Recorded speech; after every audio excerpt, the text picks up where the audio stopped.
Whew. So I'm walking around here looking like a werewolf. Excuse me for looking like a werewolf, but at least I ain't got no little pussy in my eye.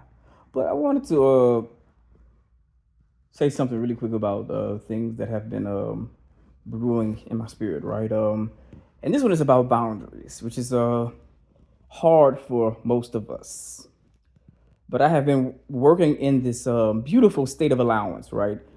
That I have had to come to realize how clear and important it is to honor boundaries despite how you feel about what happened. It is and how imperative it is, right?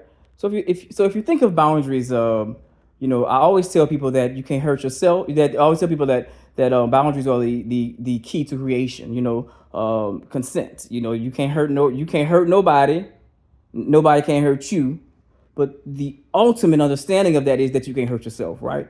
So if you think of this trifecta of boundaries, right, as like a seesaw, where where your boundaries are the anchor, right, or the base of that seesaw. Your boundaries are the base of that seesaw, and you can't hurt nobody. Nobody is on one end of the seesaw, and that other person can't, and nobody can't hurt you. So you on the other side of that seesaw, and your boundaries are the anchor, or the thing that holds all of those things together. It's a trifecta type thing. It's like the Trinity. It's a mind, body, and spirit. It's a trifecta understanding that comes together in the spirit, as well as in the natural and the emotional to make this thing happen, right? So what happens is, let's say that that you say something or do something, right, to me, and I may not even be angry or upset about it, but I have a boundary about that thing. These boundaries are so important to honor that despite how I feel about it, that I have to honor my boundary about this.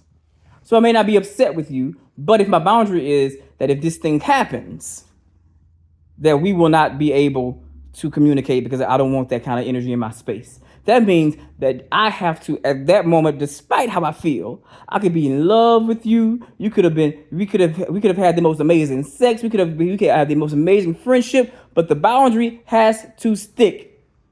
That I have to turn away. I have to transform and turn away until more transformation happens. It is a law of nature. It has to happen. So therefore, because if I dishonor my boundaries, despite how I'm feeling, all of a sudden that seesaw of balance tips over to your favor and scoots over to your end because I allowed you to push my boundaries towards you, and it instantly becomes a lever. Instantly becomes a lever.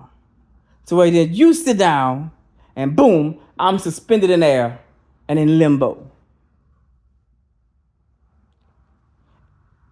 That is how important it is to make sure that we understand these boundaries with people, because I'll be damned. So yeah, I'm not angry. I'm not upset. It might not have been a big deal to me, but it was said and it was done. Therefore, I have to transform here. I have to transform here so much so that either either you are compelled to transform or not. But it is what it is. Don't let people cross your boundaries. Do not. That is how early.